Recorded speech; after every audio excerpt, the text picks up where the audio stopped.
Hey my friends, welcome back to my channel Tracking Ed here on YouTube. My name's Emily. If you're new here, welcome. If you would like to subscribe, I would absolutely love that.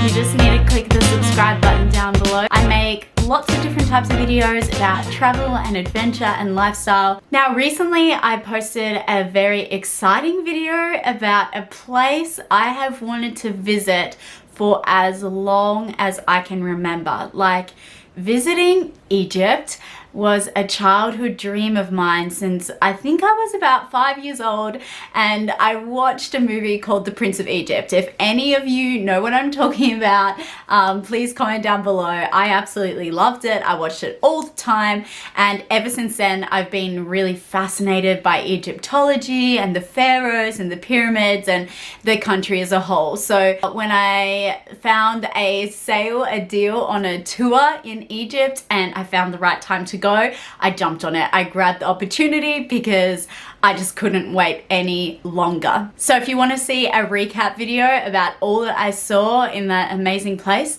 I'll link that down below. Now you've probably clicked on this video because you've seen the title and you might be thinking about traveling to Egypt, and I'm just going to stop you right there and say, do not hesitate. First of all, there are so many stereotypes and misconceptions about being a traveler to Egypt, and I want to eradicate some of those in today's video and let you in on all the things that I wish I had known before I had visited Egypt.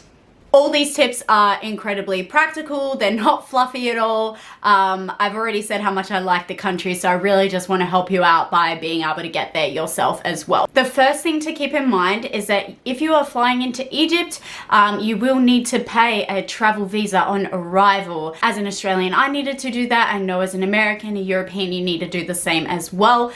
So you pay this travel visa on arrival. You don't need to pre-apply for it online or anything like that, and you do need to pay it in either US dollars or Egyptian pound.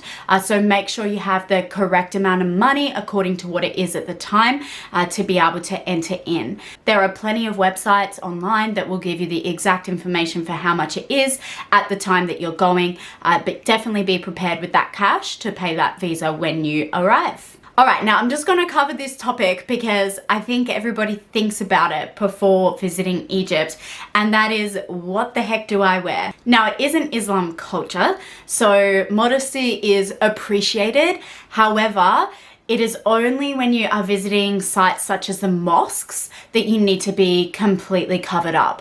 So all of those historical sites, there's no such like modesty rule or modesty etiquette. Wear what you feel comfortable in. So if you wanted to, you could go in a crop top and shorts. However, I wouldn't recommend that because you probably won't feel comfortable, because the Egyptians are very forward.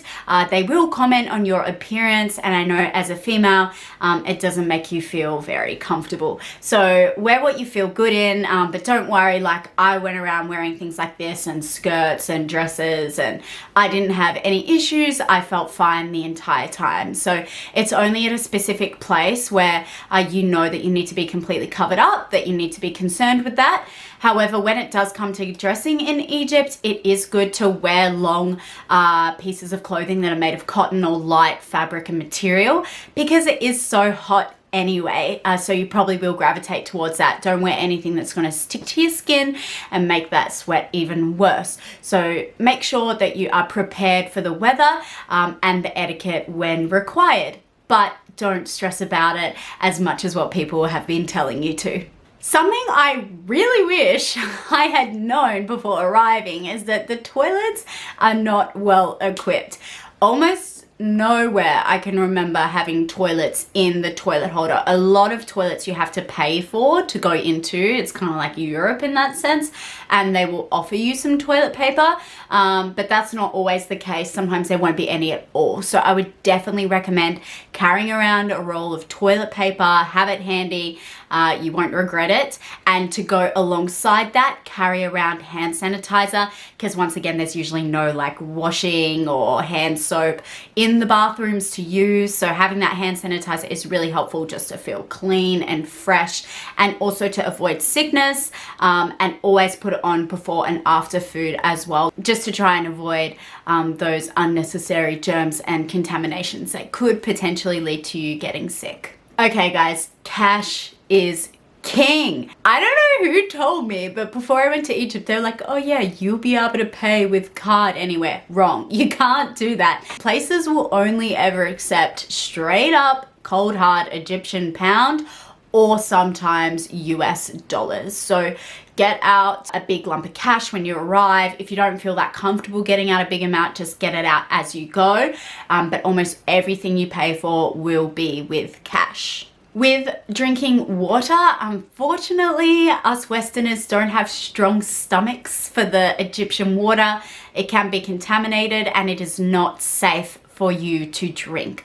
So you will need to pay for water everywhere you go, and be grabbing water bottles so that you can stay hydrated. And a big tip for this is make sure that when you buy it, that it cracks. That's just to make sure that they haven't refilled it with their own water and then trying to resell it again, which some people try to do.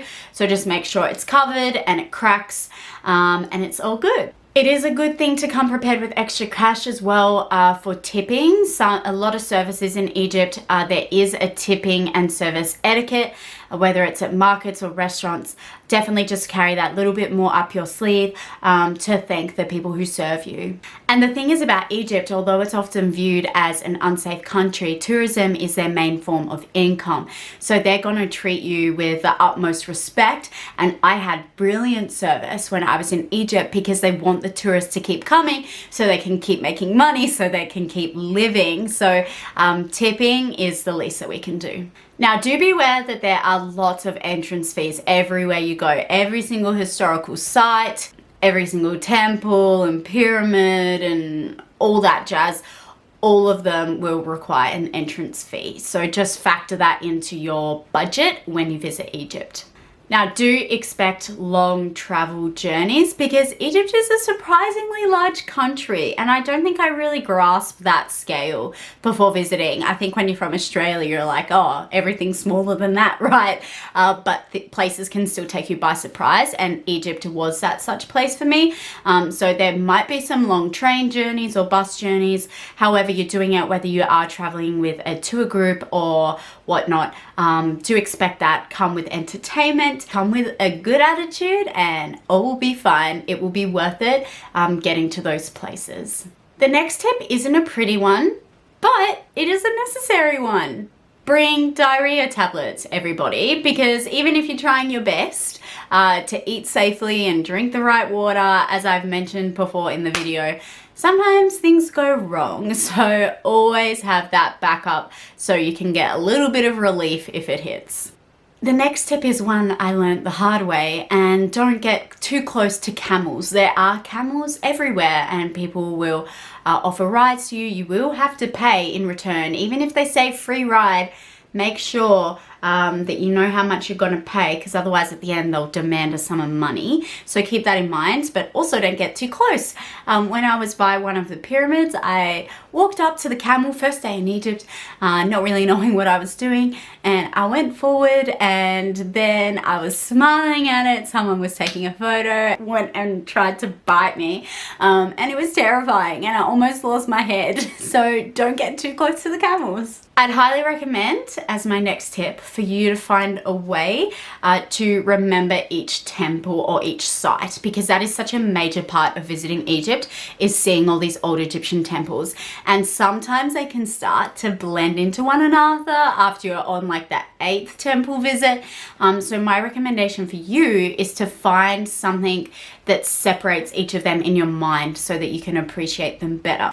So for example, there was a temple that we visited right on the Nile that was called the Kom temple.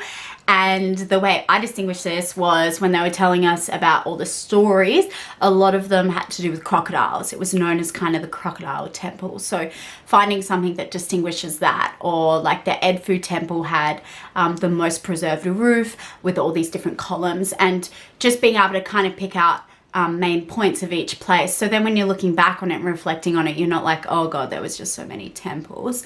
You look back and you admire each place for what it is, because Egyptology is fascinating and really leads me into my next point, which is just to soak up every single bit of it. You might get hot, you might get tired, you might get diarrhea. Like there's all these other things that can happen, but then you take a moment and you're like, whoa, I'm in Egypt, one of the most fascinating places in the entire planet. Take lots and lots and lots of photos, please. They are very Instagrammable. Be a good human when you're there and follow these tips, and I'm sure you will have the most incredible time in the magical land we know as Egypt.